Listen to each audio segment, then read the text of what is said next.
ഈ ടിക്കറ്റ് എടുത്ത് യാത്രയ്ക്ക് ഒരുങ്ങിയാലും ചിലപ്പോൾ നമുക്ക് ബുക്ക് ചെയ്ത സീറ്റൊന്നും കിട്ടണമെന്നില്ല. ട്രെയിനിനെ കുറിച്ചാണ് പറഞ്ഞു വരുന്നത്. കാലങ്ങൾ കുറേ ആയി ഇന്ത്യൻ റെയിൽവേ ഈ പഴി കേൾക്കാൻ തുടങ്ങിയിട്ട് ഒരു മാറ്റവുമില്ല. വീണ്ടും പരാതി എത്തുകയാണ്. കാശ് കൊടുത്ത് ബുക്ക് ചെയ്ത സീറ്റിലൊക്കെ വേറെ ആരോ കയ്യേറി സുഖമായി യാത്ര ചെയ്യുന്ന വീഡിയോ ഒരു യുവതി പങ്കുവച്ചിട്ടുണ്ട്. ഇതിനു പിന്നാലെ വ്യാപക വിമർശനമാണ് ഉയരുന്നത്. इन लोगों का किसी का भी बुकिंग नहीं है और ये लोग ऐसे ही ट्रैवल कर रहे हैं और IRCTC में से कोई हेल्प नहीं आ रही है। हम लोग ट्रेन नंबर 16337 में है और यहाँ पे कुछ भी हेल्प नहीं आ रहा है। सब लोग जनरल कोटा वाले जनरल टिकट लेके बुकिंग में चढ़ गए। ये देखिए पूरा ट्रेन फुल है, पूरा ट्रेन, और यहाँ से कोई हट भी नहीं रहा है, ऐसे ही बैठ गए। ये देखिए।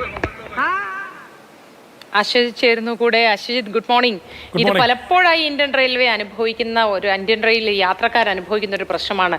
ദീർഘദൂരം യാത്ര ചെയ്യുന്ന ഒരാളെന്നുള്ള നിലയ്ക്ക് അശ്വജിത്തിനും ഇതുപോലെ വ്യക്തിപരമായ അനുഭവങ്ങൾ ഉണ്ടായിട്ടുണ്ടാവും അല്ലേ?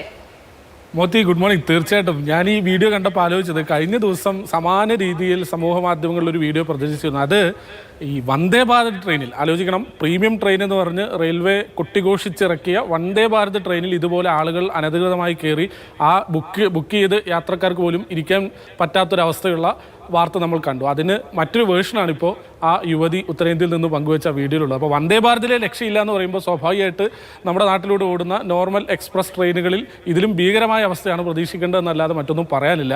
ഇത് നമ്മുടെ നാട്ടിൽ ഇങ്ങനെയൊക്കെയാണ്, ഇവിടെ ഇന്ത്യയിൽ ഇങ്ങനെയൊക്കെ ആണല്ലോ എന്ന് പറഞ്ഞ് സമാധാനിക്കുന്ന, അല്ലെങ്കിൽ അങ്ങനെ പറഞ്ഞത് ഒഴിവാക്കുന്ന ഒരു വിഭാഗമുണ്ട്. പക്ഷേ അത് അങ്ങനെയല്ല. ആ യുവതി പറയുന്നത് പോലെ തന്നെ, ആ വീഡിയോയിൽ പറയുന്ന പോലെ തന്നെ ഒരു സംവിധാനം നമ്മൾ കൃത്യമായി പരിപാലിക്കുക, അത് നിയമം നടപ്പാക്കേണ്ടതൊക്കെ ഒരു ഉത്തരവാദിത്വമാണ്. റെയിൽവേയുടെ അത് ചുമതലയാണ്. അല്ലെങ്കിൽ ആ യാത്രക്കാർ ടിക്കറ്റ് എടുത്ത് നിശ്ചിത പൈസ കൊടുത്ത് അതിൽ കയറുന്നുണ്ടെങ്കിൽ, ട്രെയിനിൽ കയറുന്നുണ്ടെങ്കിൽ അവർക്ക് അതിന് സേവനം കൊടുക്കുക എന്നുള്ളത് റെയിൽവേയുടെ ഒരു ഉത്തരവാദിത്തമാണ്.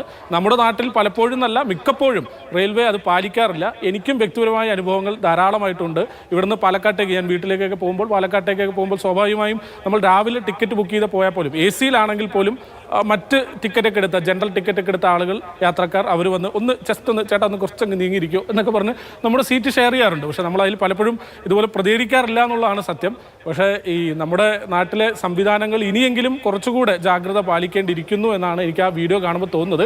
പക്ഷേ ആദ്യം പറഞ്ഞതുപോലെ തന്നെയാണ് കാര്യങ്ങൾ. ഈ വീഡിയോ കാണുമ്പോൾ പലർക്കും, സ്ഥിരമായി യാത്ര ചെയ്യുന്ന ആളുകൾക്കൊക്കെ തോന്നുക, ഇതൊരു സാധാരണ കാര്യമല്ലേ, നമ്മുടെ നാട്ടിൽ നടക്കുന്ന കാര്യമല്ലേ എന്ന് പറഞ്ഞ് അതിനെ ലാഘവത്തോടെ കളയാറാണ് പതിവ്. ഇനിയെങ്കിലും അത് മാറ്റണം. അതിന് പിന്നിലൊരു വലിയ അഴിമതി ഉണ്ട് എന്ന് പലപ്പോഴും പലരും പറഞ്ഞു കേട്ടിട്ടുണ്ട്. ഞാനങ്ങനെ ദീർഘദൂരം പലപ്പോഴും യാത്ര ചെയ്യുന്ന കൂട്ടത്തിൽ അല്ലെങ്കിൽ കൂടി പലരും പറഞ്ഞു കേട്ടിട്ടുള്ളത്, അതിലുള്ള ടിക്കറ്റ് എക്സാമിനർമാർ കടുത്ത തുകകൾ ഇവരുടെ പലരുടെയും കയ്യിൽ നിന്ന് വാങ്ങി ടിക്കറ്റ് ഇല്ലാത്തവരെ പോലും യാത്ര ചെയ്യിപ്പിക്കുന്ന ഒരു സാഹചര്യമുണ്ട് എന്നാണ്.